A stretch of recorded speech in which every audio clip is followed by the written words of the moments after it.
성부와 성자와 성령의 이름으로 말씀드립니다. 한 주간 동안 안녕하셨는지요? 사람이 행복할 수 있는 이유 중에 하나는 어쩌면 자신이 죽을 날짜를 정확하게 모른다는 것입니다.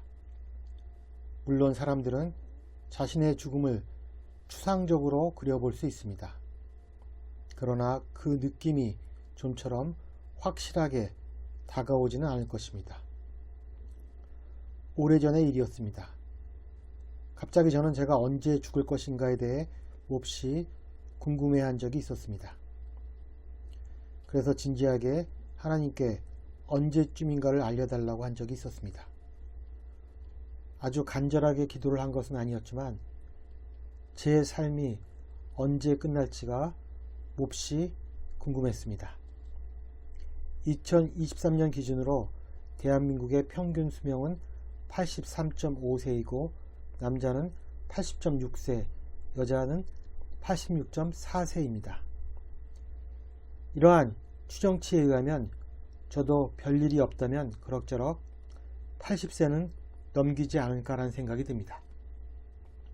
앞으로 20여 년 남은 삶 동안 어떻게 살아야 할까라는 질문에 대해 떠오른 답은 무엇을 하든 좀 더 명예롭게 살아가야겠다는 것입니다. 어떻게 사는 것이 명예로운 삶인가에 대해서 생각해 보았는데 괜한 과욕으로 인해 사람들 마음에 상처를 주지 않는 것이 가장 명예로운 삶이 아닌가 하는 생각이 들었습니다.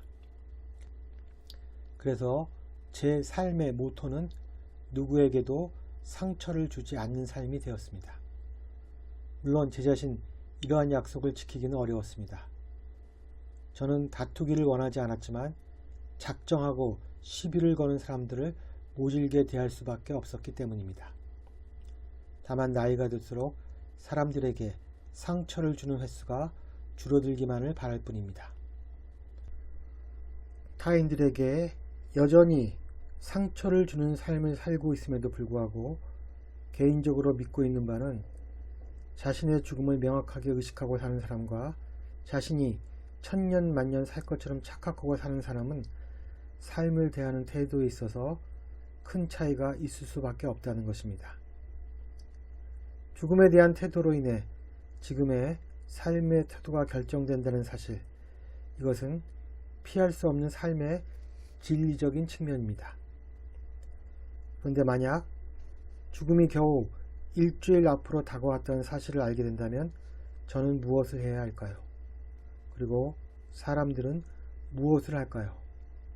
먼저 오랜 시간 동안 못난 나를 믿고 따라주었던 가족과 지인들에게 믿어줘서 고맙다는 마음을 전했을 것입니다. 그리고 같이 식사도 하고 어른이라고 아마 인생에 대한 지혜를 전달하기도 했을 것이며 또 그들을 위해 기도도 해주었을 것입니다. 오늘 요한복음에서 예수님이 바로 그런 입장에 놓여 있었습니다. 예수께서는 이미 당신의 순환과 죽음이 언제 닥칠지를 알고 계셨기 때문에 이제 당분간 보지 못할 제자들의 발을 씻겨주시고는 함께 만찬을 하고 마지막 인사와 기도를 하셨습니다. 그래서 요한복음 13장부터 17장까지는 신학적으로 최후의 만찬과 고별사라는 이름으로 불리고 있습니다.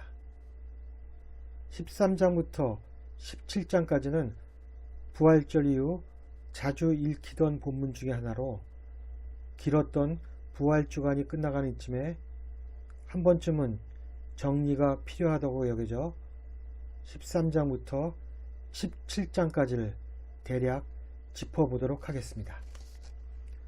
먼저 요한복음 13장은 다음과 같은 말로 시작됩니다. 과월절을 앞두고 예수께서는 이제 이 세상을 떠나 아버지께로 가실 때가 된 것을 아시고 이 세상에서 사랑하시던 제자들을 더욱 극진히 사랑하셨다.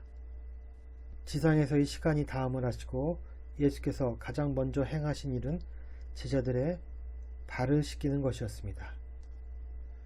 눈치 없이 한사코 말리는 베드로에게 예수님은 내가 너를 씻어주지 않으면 너는 이제 나와 아무 상관이 없게 된다라고 말씀하시기까지 합니다. 그 뜻이 명쾌하게 다가오지는 않지만 제자를 사랑하시는 예수님의 마음이 느낌으로나마 전해지는 대목입니다. 그리고 예수께서는 제자들에게 새로운 계명을 부여하십니다. 나는 너에게 새로운 계명을 주겠다. 서로 사랑하여라. 내가 너희를 서로 사랑한 것처럼 너희도 서로 사랑하여라. 너희가 서로 사랑하면 그것을 보고 너희가 내 제자라는 것을 알게 될 것이다. 왜 예수님은 이토록 사랑을 강조하셨을까요?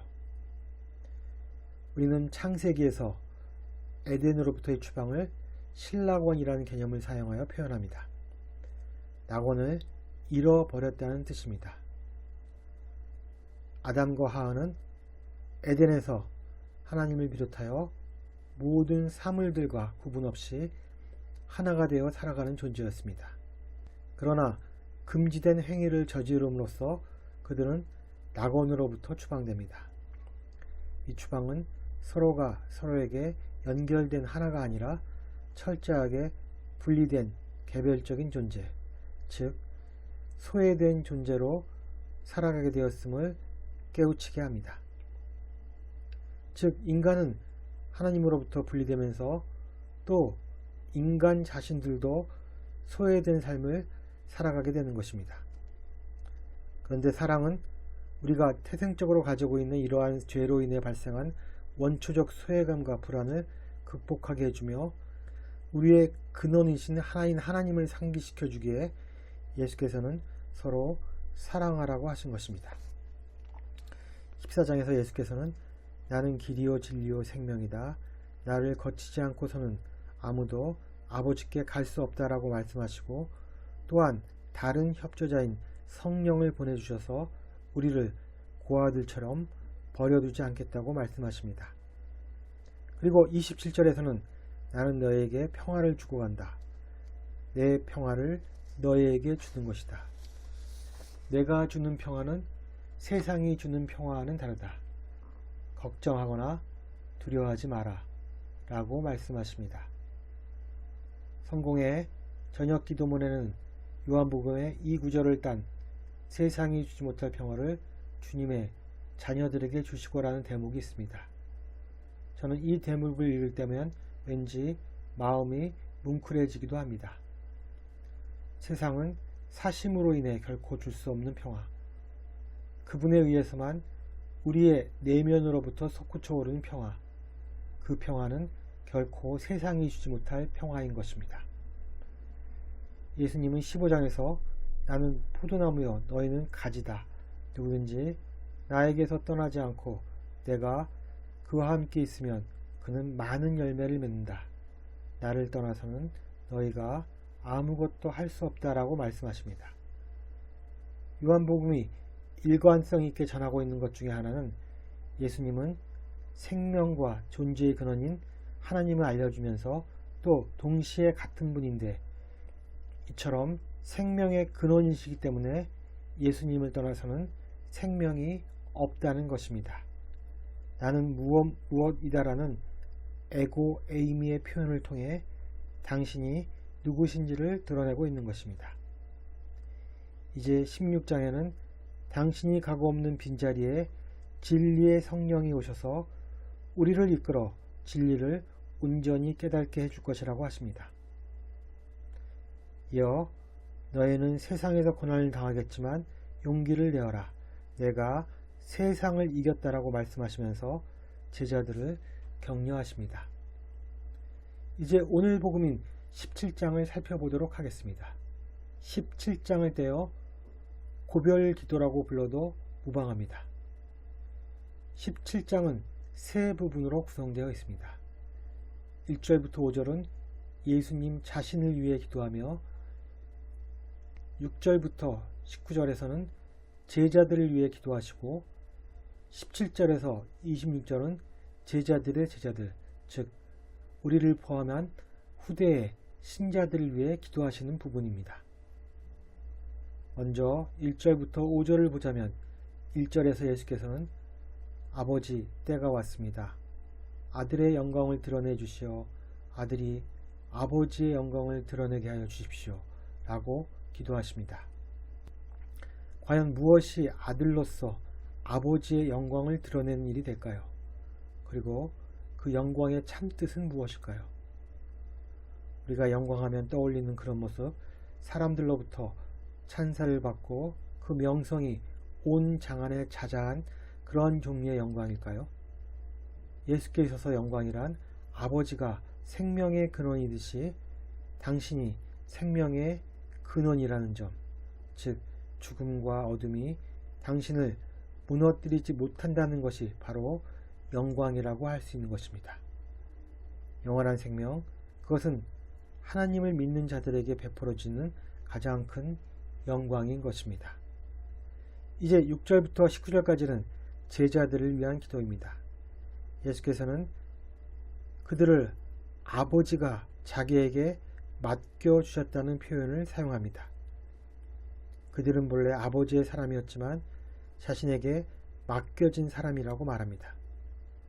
그들은 아버지가 행하신 모든 것을 믿고 따르는 사람들입니다. 예수께서는 이제 당신이 죽은 후에도 아들을 지켜달라고 아버지께 간절히 기도하고 있는 것입니다. 오늘 복음인 20절부터 26절까지는 예수께서 제자들을 위하여 간구하시는 기도입니다. 이제 예수님의 소명은 직접적인 제자들 넘어 다음 세대, 즉 우리 세대로까지 이어지게 됩니다. 예수님은 우리가 하나가 된다면 아버지를 알게 될 것이라고 말씀하십니다.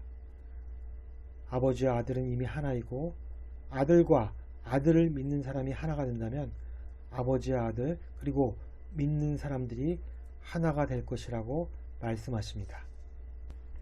그리고 이러한 하나됨에 있어서 결정적 역할을 하는 존재가 바로 성령이라고 말씀하십니다. 성령이야말로 아버지와 아들 사이의 일치를 이루어주며 아들과 신자들 사이의 일치를 이루어주고 결국 아버지와 아들 그리고 신자들 사이의 일치를 이루어주는 존재라고 하는 것입니다. 결국 예수님은 세상 창조 이전부터 있던 아버지와 아들 사이의 원초적인 일치에 모든 인류를 동참시키려고 하는 것입니다. 그리고 이 일치는 오늘 이 독서인 요한묵시록에서 말하는 새 하늘과 새 땅이 도래하면 이루어질 일이라고 말씀하십니다.